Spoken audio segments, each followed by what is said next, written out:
Kart racers are now a staple genre in the video game industry, and the journey it took to get them there only had the road paved thanks to the competition. With Mario Kart World and Sonic Racing Crossworlds both releasing this year, let's take a look back at Kart Racers to see how it all began and how they evolved with time.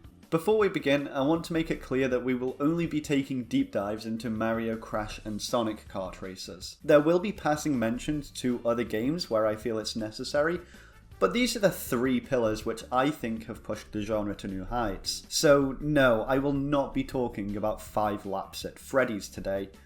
Or ever. Super Mario Kart released on the SNES in late 1992 and was designed with the intention of 2-player gameplay. Originally it was a generic kart racer, but once the developers tested Mario as a character, the new direction was set. This game introduced the world to the mascot Kart Racers, and whilst it is certainly more simple than its successors, it's surprising just how polished this game still feels. Collecting coins on a track speeds your kart up slightly, so there are times where you may have to choose between getting an item for protection or grabbing a few coins to boost your lead. But the main problem with Super Mario Kart is that there's only a handful of track themes, and each one is reused multiple times, so the tracks feel very familiar right out of the gate. But with the crazy items, courses, and drifting, the foundation was set for Nintendo's new best-selling franchise, and right behind in Mario's footsteps was of course our favourite blue blur.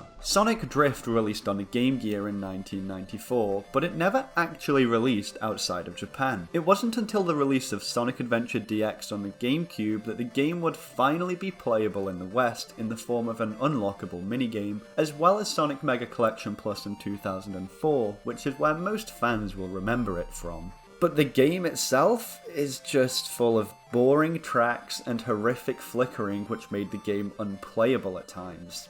It wasn't good. So Sega came back swinging hard with Sonic Drift 2 in 1995, this time with a European and North American release, ready to fix the mistakes of the past and make a game that showcases just how great a Sonic kart racer could be. Oh wait, no.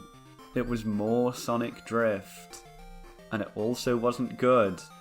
But they were the first portable kart racers on the list, so that counts for something, right? I'll also make an honourable mention to Sonic R here. It released in 1997 on the Sega Saturn, and it's not really a kart racer, but it's similar enough to acknowledge it here, and nowadays is known for its banger soundtrack.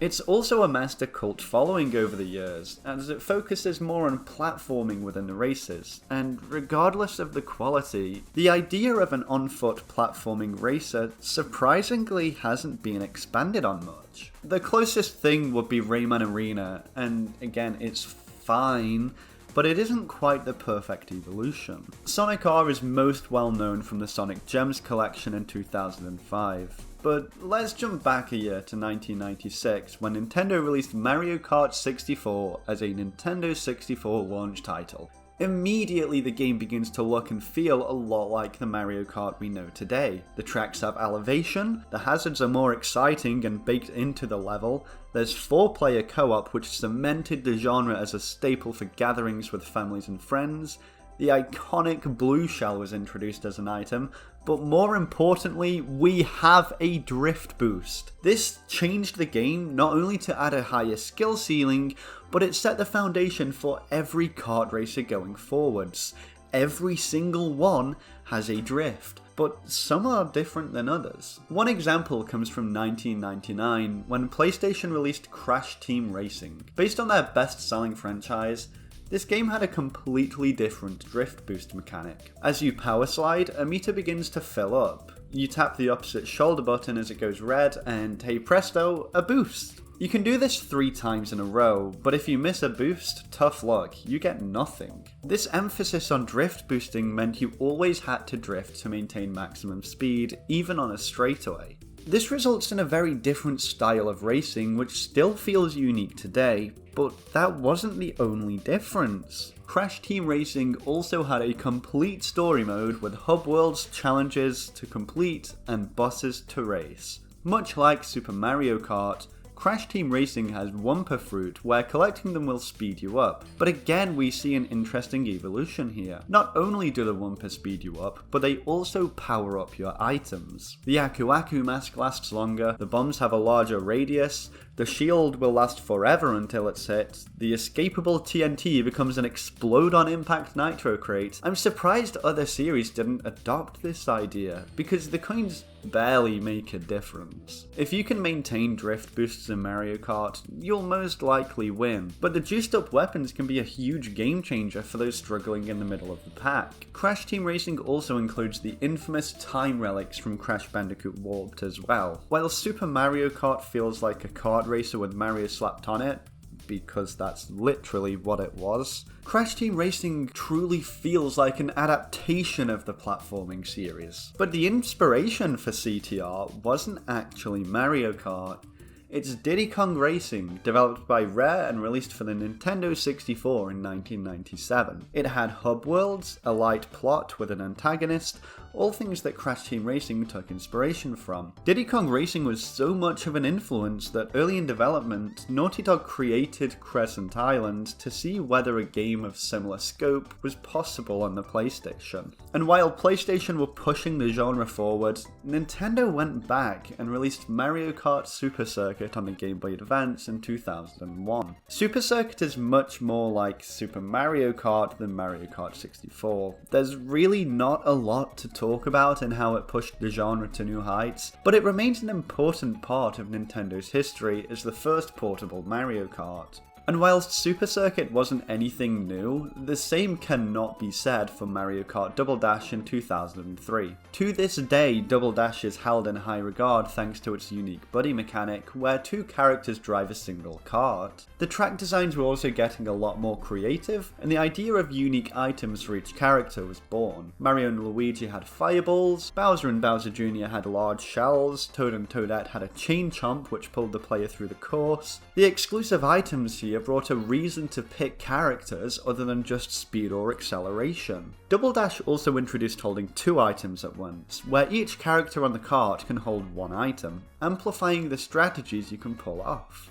Mario Kart 64 introduced a drift-based playstyle which Crash Team Racing perfected, but Double Dash focused a lot more on the items in a unique way that hasn't been perfected since. It also introduced multiple unlockable karts, yet another staple of the genre going forward. Double Dash's buddy mechanic may not have remained in the series, but the game set so many icons in the kart racing genre, and it is cemented as a very important one in the history. But it wasn't just Nintendo making evolutions in the big year of 2003, because Crash is back. Released on the PS2, Xbox and GameCube, Crash Nitro Kart was a follow-up to Crash Team Racing, but it adds a new twist: anti-gravity. Let's not sugarcoat it, this can sometimes be janky, but what Crash Nitro Kart lacks in polish, it makes up for with sheer creativity. Not only did anti-gravity in a kart racer premiere an entire decade before Mario Kart 8, but it does so on significantly weaker hardware. The drift boost is also slightly tweaked from Crash Team Racing. Instead of having the boosts give a flat speed for each one, Nitro Kart has the strength of the boost depend on how full the gauge is when it's red, adding a sleek sense of risk versus reward. And seeing that boost counter rise to high numbers is always incredibly satisfying. Okay, so quick correction here. This is actually a mechanic in the original Crash Team Racing. And I guess I just never really realized it until now. Like, almost all of this video was scripted from my own knowledge, and I was fairly confident in that knowledge. And I only decided to fact check stuff after I'd already recorded it, which is very, very stupid. Don't do that, or else you'll have to make corrections like this. I can't say I ever listened to Aku Aku's hints in the game, and as a kid, I always played more Crash Nitro Kart than Crash Team Racing. I think Nitro Kart does a better job at telling you that the boosts are stronger at the end, because if you're not pulling off the perfect boosts, you're not going to get that boost counter actually rising to higher numbers. So yeah, this is fully on me. Clown me in the comments. The game also has a strong sense of personality, with frequent cutscenes which are all fully CG rendered. There are, of course, cinematics in the Sonic Riders series, and the intros to various other kart racers if you linger on the main menu for a little while. However, the difference is that Nitro Kart CG is used for every cutscene, not just an opening. They bring so much personality to the boss characters as well as Team Bandicoot and Team Cortex. Most of them are slapstick fun, harkening back to the Looney Tunes roots which Crash was inspired from, and it showed that the genre didn't have to be limited to simple dialogue that just boils down to, "You can't beat me in a race." Crash Nitro Kart may have been rough around the edges, but its effect on the genre is undeniable. Would Sonic Riders have a cartoony tone without Crash Nitro Kart pushing the slapstick? Would Mario Kart 8 introduce anti-gravity? All of the big three kart racers were impacted by this game, and honestly, it deserves a lot more credit than even the Crash community gives it. But we're sticking with the marsupial for a little bit, and... okay... Let's be fair here, Crash Tag Team Racing is an okay game. You explore a theme park on foot in an open area which has racetracks to find within it. The problem is, the racing gameplay is nowhere near close to Crash Nitro Kart's. The unique drift boost, the remarkable track design? Nuh-uh! Instead, we have a pretty bland racer that only has one unique mechanic: clashing. When you clash with another racer, you get the double dash treatment. One racer drives, the other attacks. Wouldn't it be cool if this wasn't incredibly broken? Every character has a unique weapon when clashed, and you can switch between the two whilst you are clashed. When you run out of ammo, just ditch your pal and re-clash with them and you get a full reset. And if you're thinking, why don't you just not do this? The problem is, this is the only viable strategy. Because if you don't clash, the opponents will rip you a new one with their weapons. The racing gameplay is very one note, and it tries to make Double Dash's buddy mechanic something you can change dynamically mid-race, which is a great idea, but the execution is so horrendously flawed. There aren't any shortcuts you can only take when clashed or singular, and being alone is dangerous because of your small health amount. Is Crash Tag Team Racing a good game? Yes, it's fun. It continues with CG cutscenes and leans even harder into the Looney Tunes inspiration with the collectible death scenes, but the attempts at trying something new in the kart racing landscape leave much to be desired. It's also worth mentioning that the kart racing gameplay is only half of this package. It is an exploration platforming game with a kart racer. So whilst I did talk about the adventure mode with Crash Team Racing and Nitro Kart, it feels so disassociated in Crash Tag Team Racing that I don't think it's worth mentioning here. There was also a PSP version, but it's almost identical to the console version, just with worse graphics and no camera control. But we're still not done with Crash Bandicoot yet, because Nitro Kart had handheld versions as well, and this time there's 3 of them to discuss. Due to the hardware limitations, neither of these versions could include the anti-gravity, and the first is on the Game Boy Advance. The movement with drift boosting is still here, and no matter what or where you're racing, that's still a ton of fun. But the gameplay is very, very simple. The tracks are also very simple. It's a great distraction, and it is a good game for the hardware that it's on, but you won't be coming back to it all too much. The second version is on Java phones, and oh boy.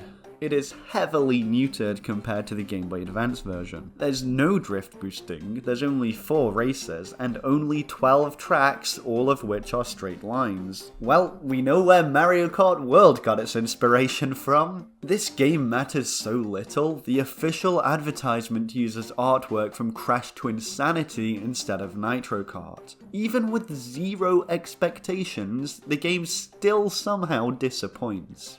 But the third version, the most impressive of the handheld versions, released on the Nokia N-Gage? This game is actually pretty sick.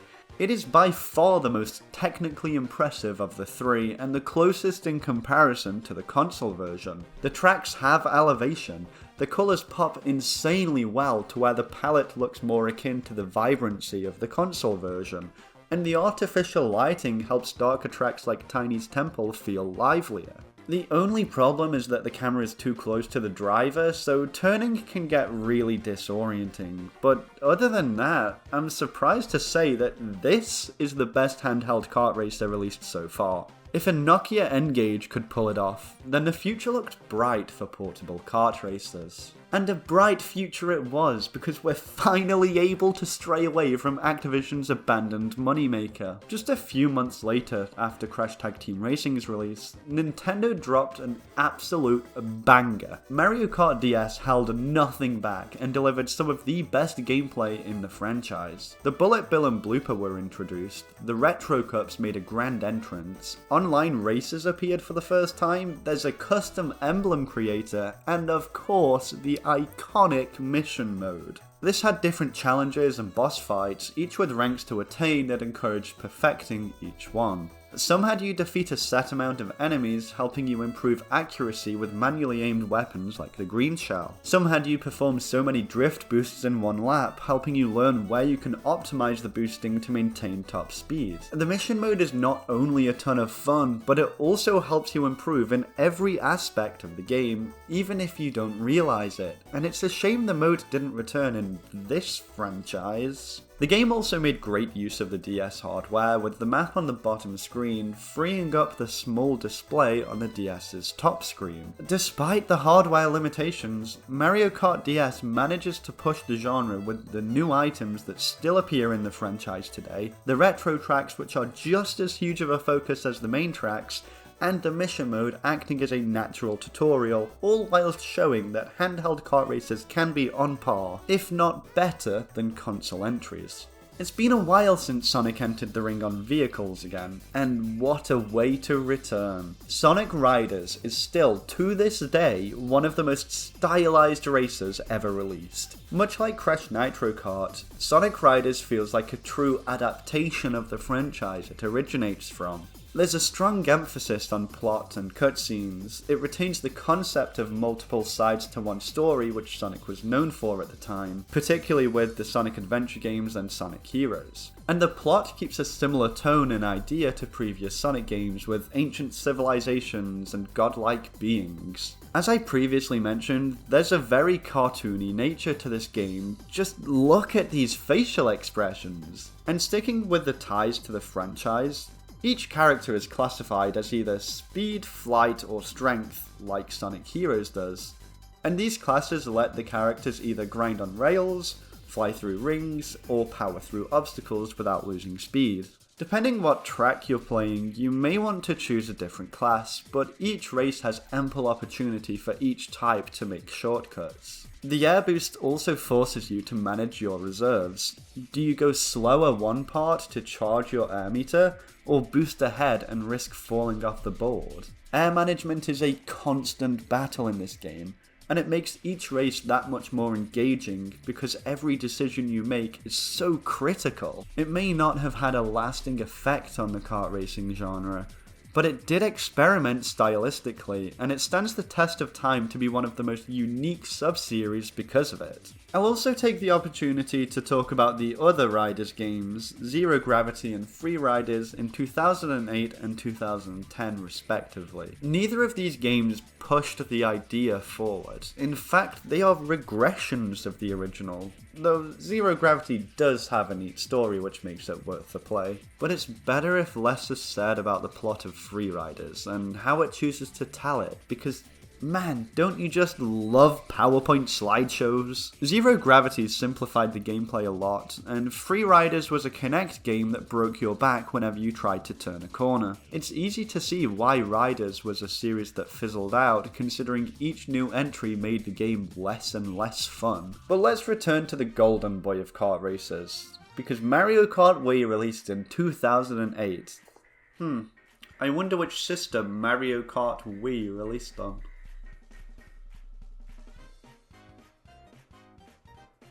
The DS. It is widely regarded as one of the best games in the franchise, but in terms of evolving the genre in new ways, there really isn't a lot to say here.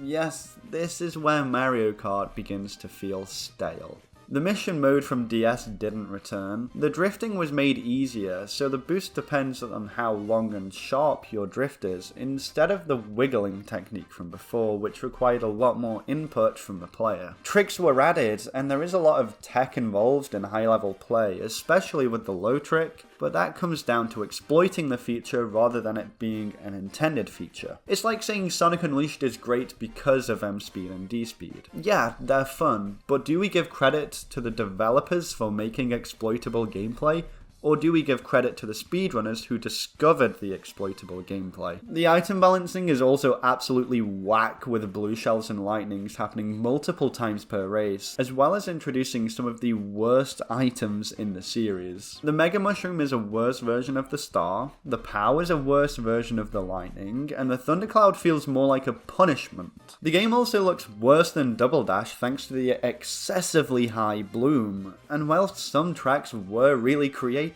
others simply weren't. The bikes are nice additions, but much like the items, there is no balancing here. Not only can you wheelie to increase your speed on a bike, but some bikes have inside drift, a hidden stat which none of the karts have, making bikes the best option to pick every single time. The game still has a huge following that continue to push it today. Just take a look at Retro Rewind or anything on TWD98's channel. It is a great game, but overall, it does begin to feel like Mario Kart is going through the motions rather than trying anything new. And trying new things, no matter whether it sticks or not, is Sonic the Hedgehog's forte. Sonic and Sega All-Stars Racing released in 2010, and there was only one good Sonic Racing game this year. This is actually the third game in the Sega Superstars series, predated by the terrible PlayStation 2 iToy game and the surprisingly solid Sega Superstars Tennis.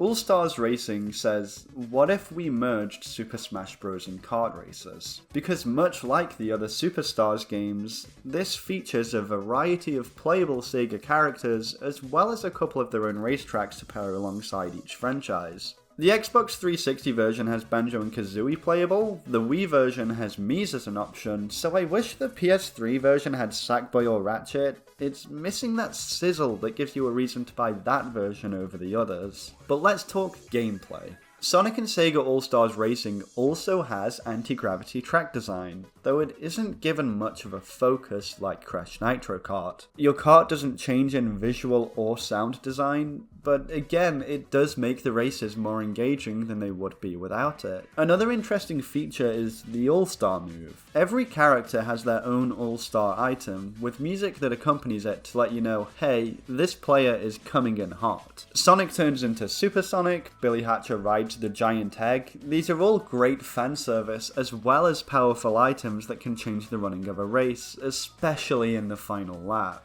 Whilst the idea of All-Star moves are taken from Sega Superstars Tennis, the idea for them in Tennis is clearly taken from the exclusive character items in Mario Kart Double Dash. Keeping in line with Mario Kart inspired editions, Sega All-Stars also has its own mission mode, and it is a ton of fun with so many different challenges like don't smash the pots, collect the rings before the timer ends, or smash the pots. There's also some Mario Kart Wii DNA here with different vehicle types, a drift boost that charges in strength just by power sliding, and mid-air tricks. But I gotta say, I think this game might do these aspects better. Tricks can be performed at any time mid-air, but if your character doesn't finish the trick, you don't get the boost. You have to time it well to earn the speed, rather than just press button, get speed. The drift boost is only charged by how long you spend in the drift and not the sharpness. So with a lot of soft drifting, you can build up speed even on straighter paths. And the vehicle types are a bit more balanced compared to the Funky Kong Flame Runner Fest of Mario Kart Wii. Now you've probably noticed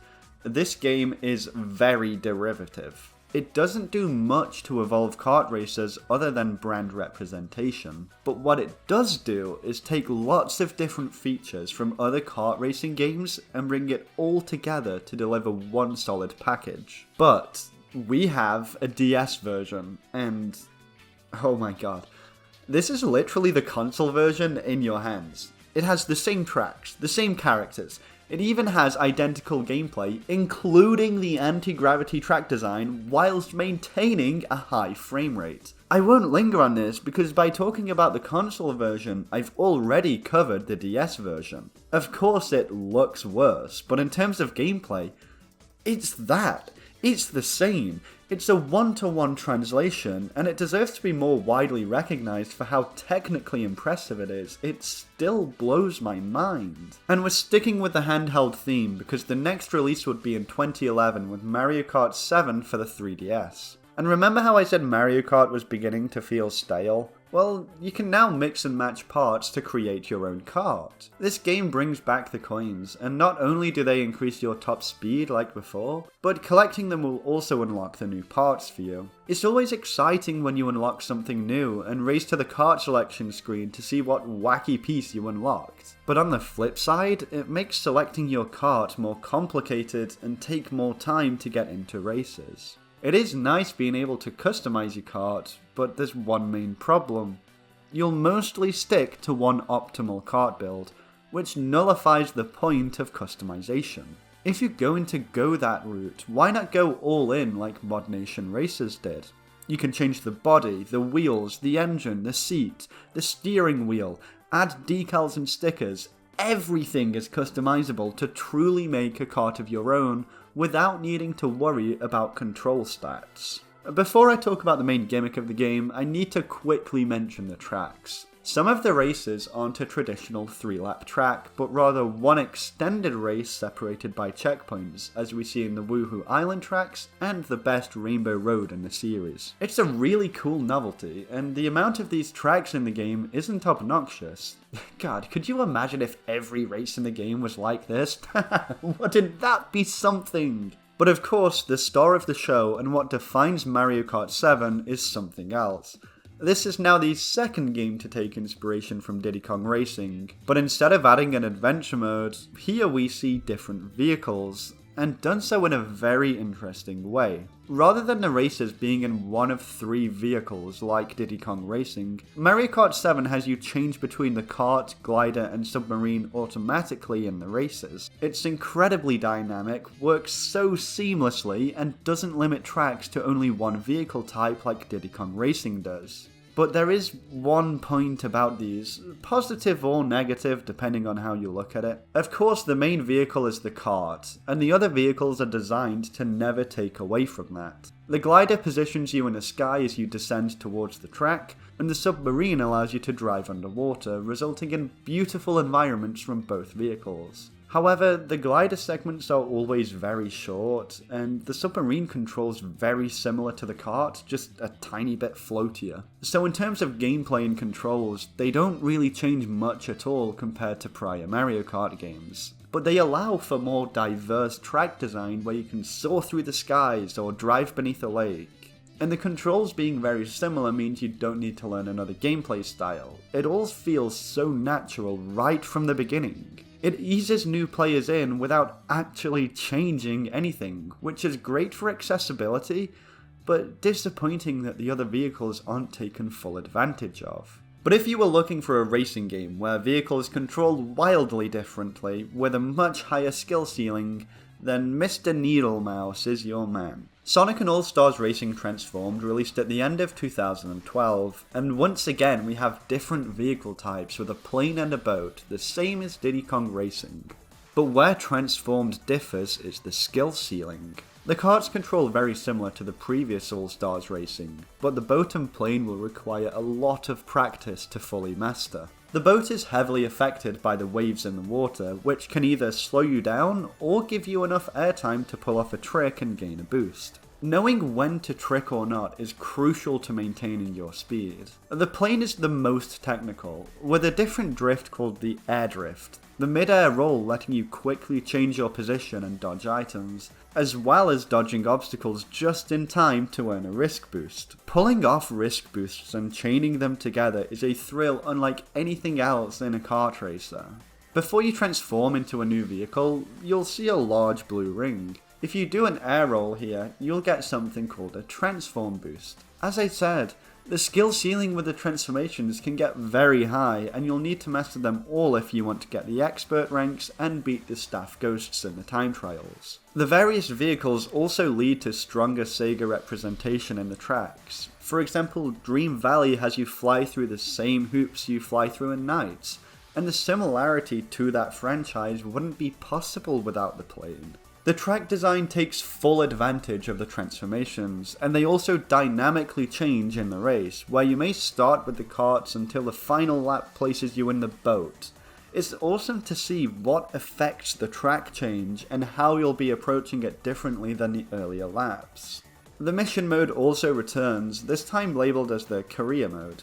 It's similar to the previous iteration with plenty of missions that focus on one specific skill in the game, whether it's dodging obstacles or drift challenges. You'll spend a lot of playtime to unlock new characters, tracks, and kart modifications here. The modifications allow you to change the stats of a character to focus on a particular attribute, or go for a balanced build, and I think this is a great idea. It evens out the playing field in terms of what is the best, because now you can change that without needing to change from your favourite character. And the game also encourages you to play with other characters by leveling them up, which unlocks more mod parts for them. But let's take a look at the characters, because if you thought Crossworlds is wild, then you're in for a kicker with Football Manager, Wreck-It Ralph, Simon Lane from the Yogscast, and Pyro, Spy and Heavy from Team Fortress 2?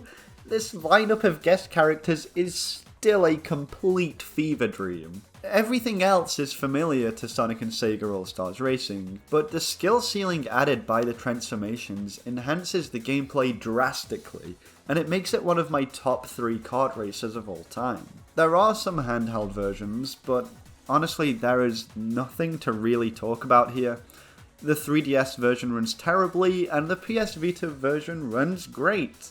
That's all there is to say. But if you want couch play with a bunch of friends and family, then the Wii U version has you covered, because you can have 4 people playing on the TV and 1 on the gamepad.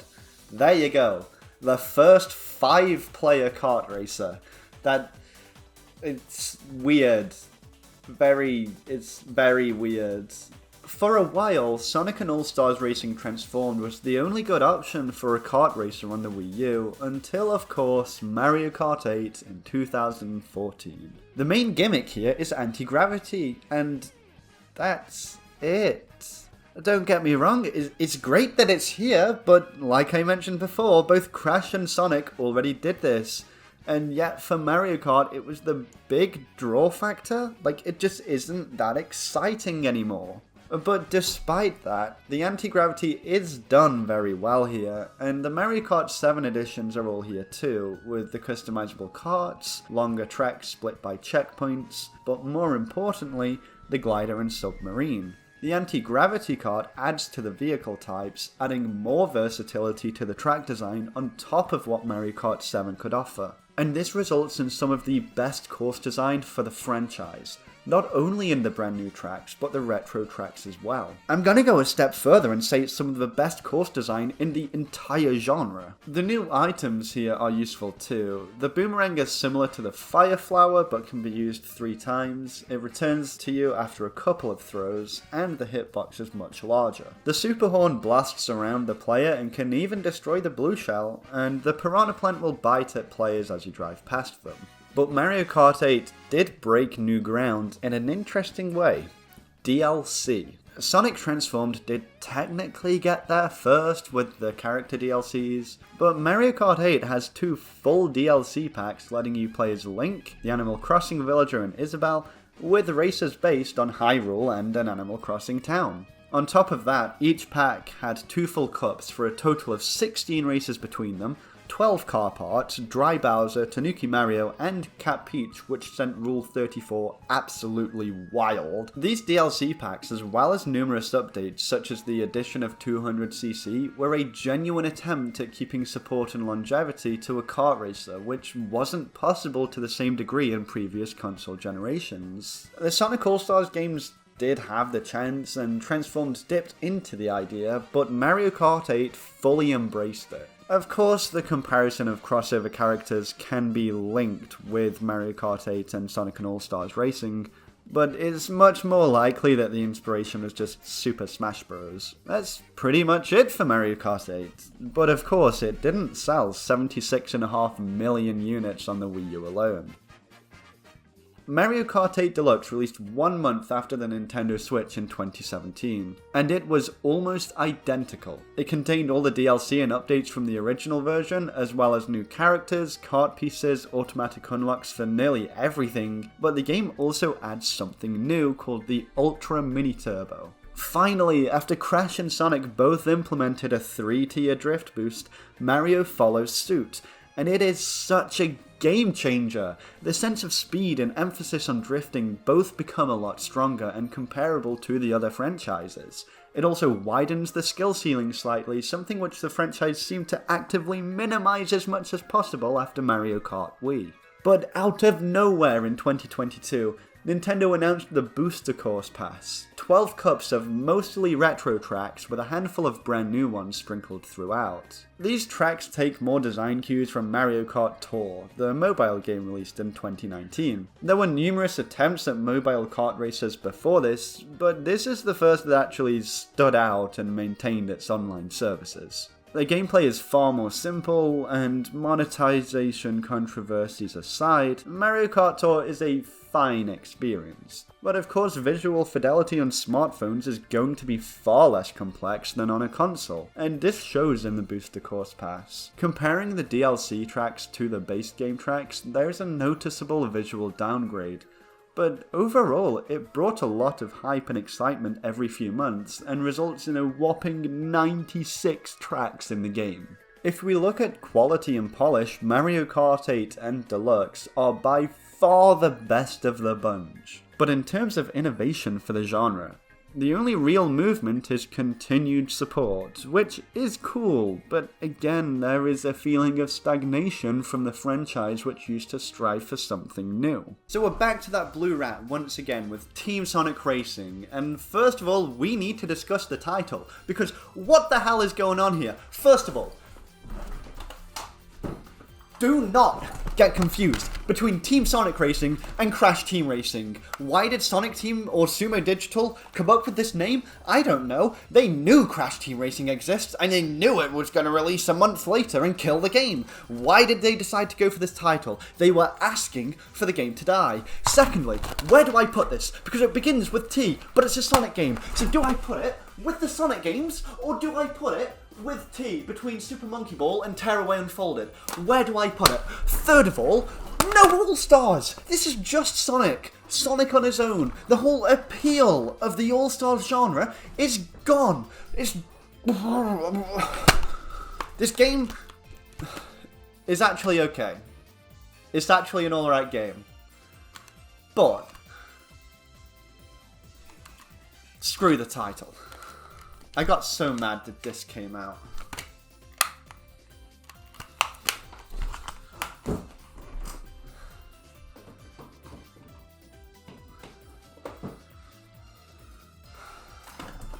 Yeah, the game is fine. There are no Sega characters, no licensed characters like Wreck-It Ralph. This is a purely Sonic-only racing game. And I guess that's kind of cool to have more Sonic characters in racetracks. We were never going to get Rouge in one of these games, so sure. But another removed feature is the transformation mechanic. We're back on wheels all the time. TSR is not a bad game, far from it. But it does feel disappointing going from All-Stars Racing Transformed to Team Sonic Racing. The tracks here are still a ton of fun, the kart designs are slick, and the character roster is mostly what you'd expect, minus Zavok the Chow and Vector on a team with Silver and Blaze for some reason. But the main gameplay mechanic here is the team mechanic, where winning solo isn't enough. Your whole team needs to get high positions to score points. There's a few various moves you can pull off together. You can follow the slipstream of whoever is leading your team to speed up, and exiting the slipstream will boost you forwards depending on how long you stayed there. Driving past your teammates performs a slingshot, where they get a boost depending on the difference in speed between them and you. If a teammate gets hit by an item, you can drive past them to pick them back up with this slingshot. You can also offer items to your teammates, so if you don't need an item in first place, you can trade it to someone who does, and the item will re-roll, so they may end up with something more useful. Pulling off all these team mechanics will fill the team ultimate meter, and when it's full, you blast away at high speed with invincibility, basically being this game's equivalent of the All-Star. The main advantage here is that at least once per race, you'll get to use the team ultimate. In my playthroughs of the Sega All-Stars games, I rarely get to use the All-Star because it's mostly given to people in the back. So actually being able to use the Team Ultimate is fun. The game also has an adventure mode with missions similar to the All-Star games, drift challenges, collect the rings, destroy the enemies, a ton of fun little game modes as well as races and Grand Prix, all helping you get better at the game in one way or another. The biggest difference here is there's a story. Yeah, there's actually a plot this time, and it's very, very bad.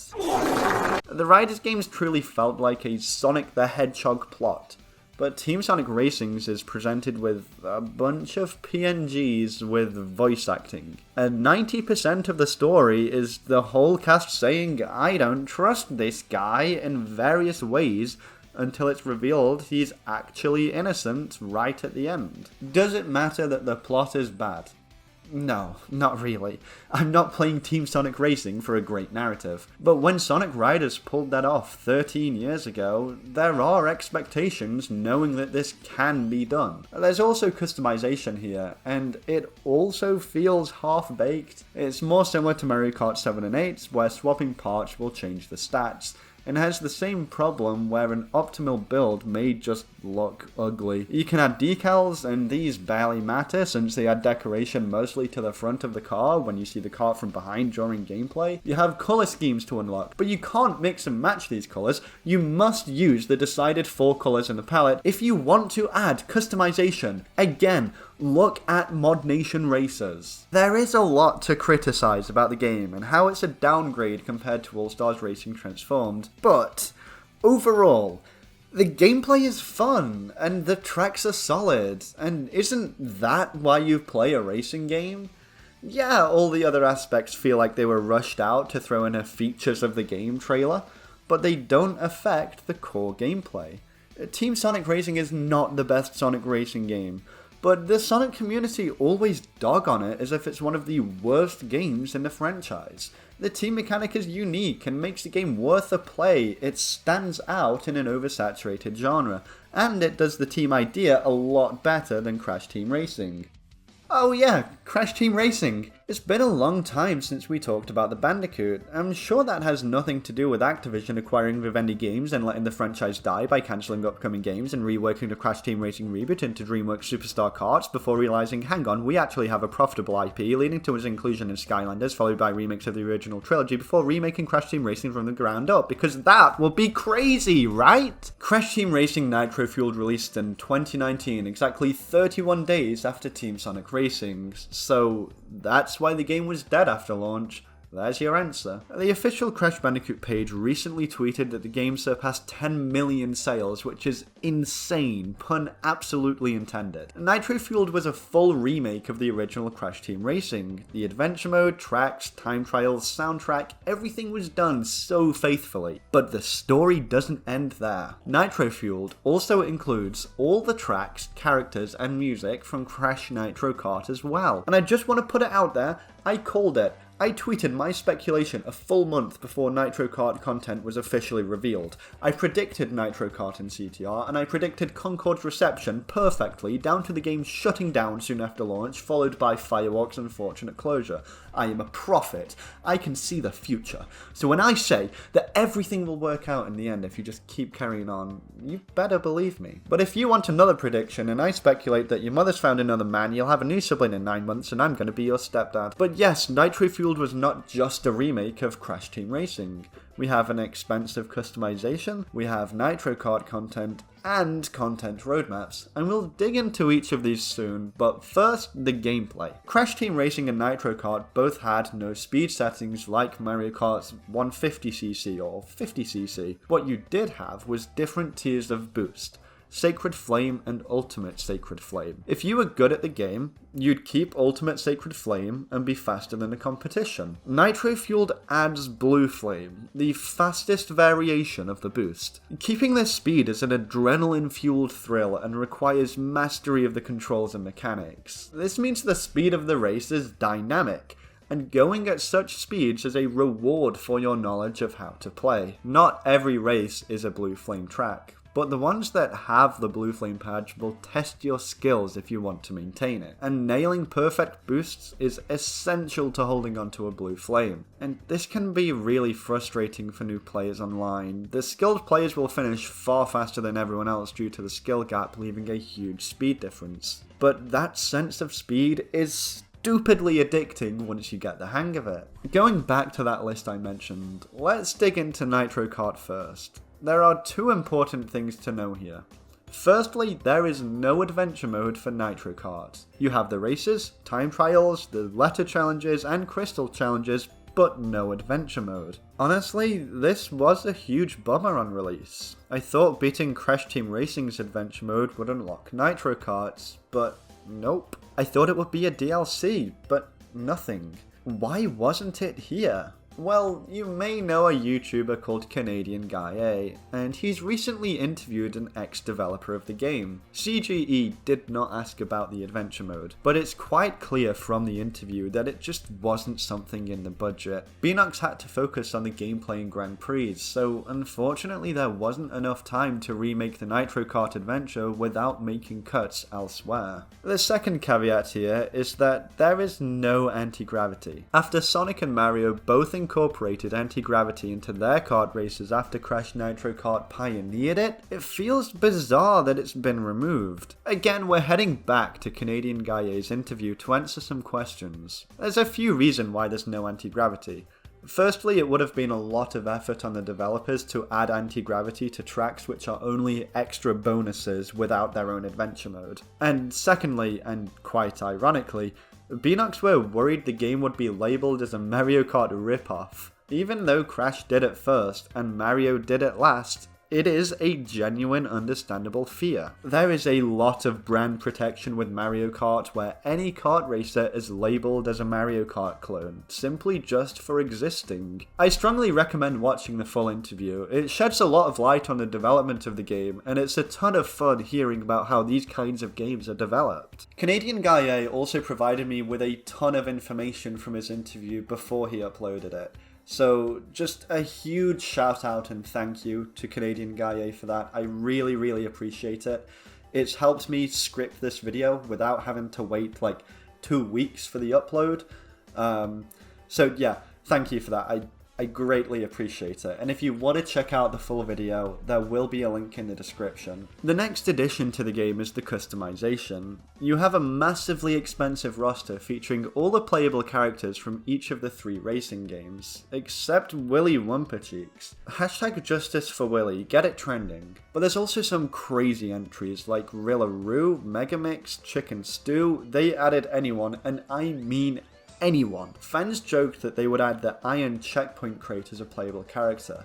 And you know what they did? Exactly that! Characters had a default engine type which would affect how they handle, but you can select any character and change what engine type they have, allowing for true customization without the worry of meta builds. The carts, wheels, and decals all had a huge library to choose from. Messing around in the pit stop is the first thing I do every time I play the game. It's so fun to make new setups. It's not quite as liberating as Mod Nation Racers. You can only have one decal at a time and only on the bonnet, but it's definitely the best iteration of customizable carts in the big 3 franchises. But the feature that truly set the game apart from the rest was the Grand Prix. To quickly sum them up, they were basically free battle passes that lasted between 3 to 4 weeks with a specific theme. And this not only gave a reason to continue playing the game, but allowed the customization to be as vast as it is. Throughout the Grand Prix, you'd unlock new characters and customization options, but they'd also come with a new track too. Every single month, there was a new track to play and perfect. Beanox didn't have to add this. They could have just released the game and left it.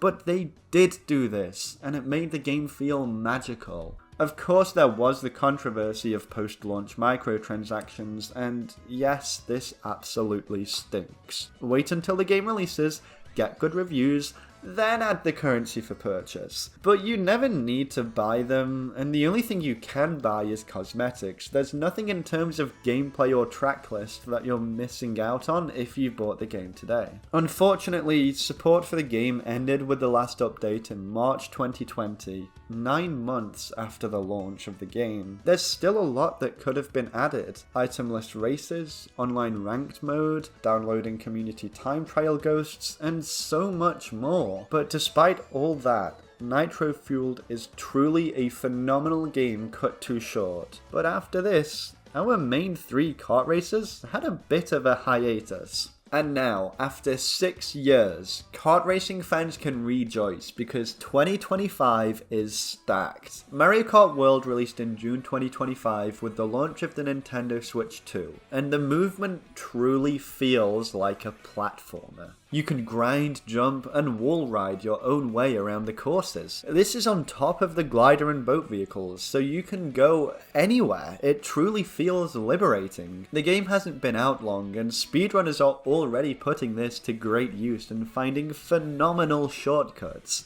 I'm super excited to see what will be possible a few years down the line when more exploits are found. But the other big addition is the free roam. This was everywhere with the marketing, and rightly so. It's the first true free roam in a kart racer, evolving the hub world idea from Diddy Racing and Crash Team Racing. Technically, Crash Tag Team Racing does have free roam, but again, that's a free roam platformer with a kart racer. The two elements are separate. Here, it's intertwined and brings back memories of the old Pixar Cars games, but the distinction between those is that in the Cars games, you explore Radiator Springs and its surrounding areas from the film. With Mario Kart World, you drive around a huge world and find the actual racetracks within the world. It's really cool, and there's a handful of stuff to do here, collecting new outfits, Peach medallions, and completing P-Switch missions. But the main problem with the game exists because of the approach to free roam. In the Grand Prix, you do 3 laps of the first track, then drive the path to the next track, do a lap of that track, drive the path to the next track, do a lap. These mid-track portions do have ample opportunity to take over and pull off parkour stunts, but the thrill of trying a shortcut,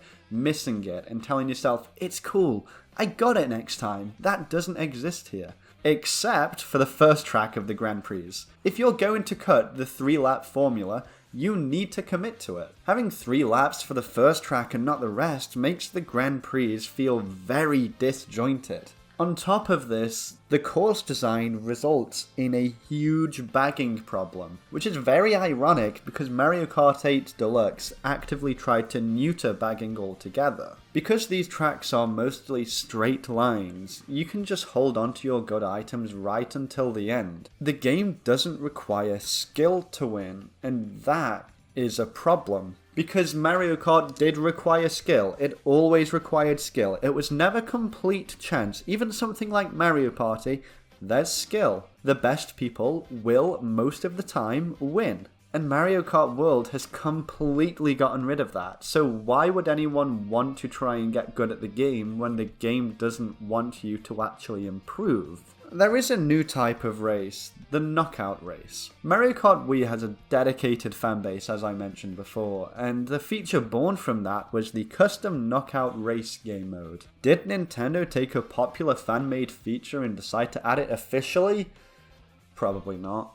It's most likely a response to the ongoing popularity of the Battle Royale genre. But there is a chance they were inspired by the modding community, and is that not cool to think about? The premise is simple. If you place in a bottom spot, you get kicked out until only 4 remain in the final race.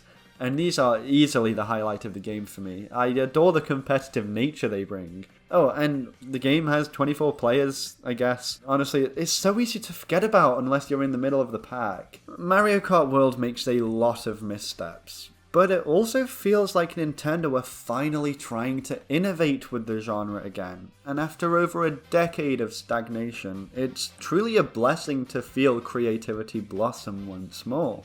In the past, Sonic and Crash both evolved what Mario Kart did, and I'm very excited to see how Mario Kart World's innovations will be built upon in the future. But for now, Sonic isn't going there yet. Sonic Racing Crossworlds is set to release in September 2025, and this game looks phenomenal.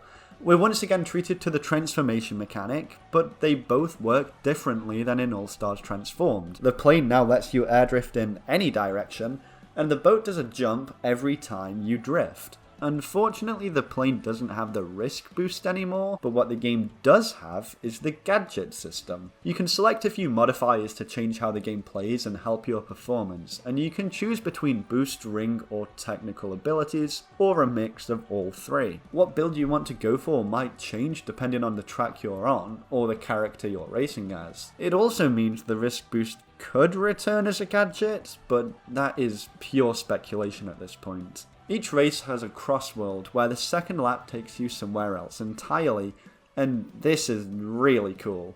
Whoever's in first place gets to choose what crossworld you go to, and these can even have variations that change the gameplay too, giving each race a sense of excitement because of it. Races and karts are categorized between 5 different classes: speed, handling, acceleration, power, and boost.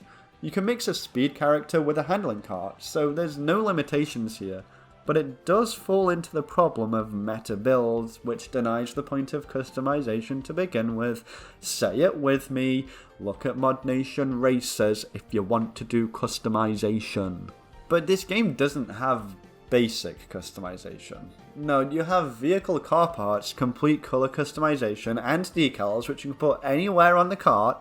Maybe they did look at Mod Nation Racers. But the forced stats of characters and karts really hinder the approach to customization, because what is the point if you are giving room to have meta builds? Of course, we need to mention the crossovers, because yes, we have Joker, Miku, Steve and Alex, and various Nickelodeon characters too. All the characters have their own cards, and Sonic Racing Crossworlds also has a post-launch roadmap. All the Sega-owned characters like Ichiban Kasuga and Joker are available through free updates, while the licensed third-party characters are available through the paid Season Pass, along with their own racetracks too. It's hard to say much more because the game hasn't launched, but from the open beta earlier this year, as well as the recent marketing, I can safely say it involves everything Sonic and All-Stars Racing Transformed already perfected, whilst adding in the heavy customization through cosmetics, as well as gameplay changes with the gadgets. Everything so far is looking so positive for Sonic Racing Crossworlds, and I cannot wait to get my hands on it later this year. And that is where we are at with Kart Racers. So, after all this, what have we learned? Looking at Mario, Crash and Sonic, we can see a pattern. Mario Kart is the safe option. It's the one that's fun for everyone, it's the one that's easy to learn, and overall a great time. It's the perfect entry into the genre. But if you want something that's designed for single play, then Crash Bandicoot has you covered. His games focus heavily on adapting the platforming franchise, and particularly with the adventure modes giving you plenty of stuff to do for completion. Sonic is the oddball here. Quality can vary, as it always does with this franchise, but the games which are good have a good focus on a high skill ceiling, whether that's Sonic Riders with its air management, or Transformed and Crossworlds with different vehicles to master. Do Mario Kart clones exist? Get back to me on that when karting of Ban releases. But with the games I've presented, I don't think any of these qualify as such. Everything here exists for a reason. Even Sonic Drift is different enough to not be a clone. Over the last hour, I've dived deep into the history of these 3 franchises.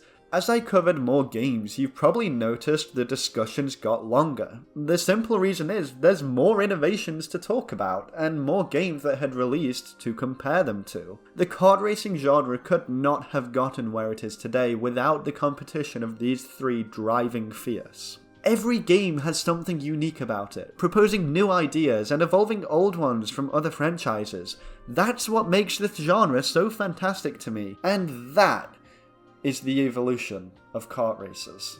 If you enjoyed this video, be sure to drop a like and subscribe to the channel. We're almost at 1,000 subscribers, and that would be an awesome milestone to reach. What's your favourite kart racer and why? Are there any details I missed that you'd like to share? I'd love to hear all your thoughts down below in the comments. If you enjoyed this deep dive of Kart Racers, be sure to check out my full retrospective of the Little Big Planet series. I spoke a little bit about Mod Nation races today, but I didn't even mention Little Big Planet Karting, which has a full section dedicated to it over on that video. With all that being said, thank you for watching this video, and for the good of both mine and your sanity, please do not make me talk about Eminem's kart racing.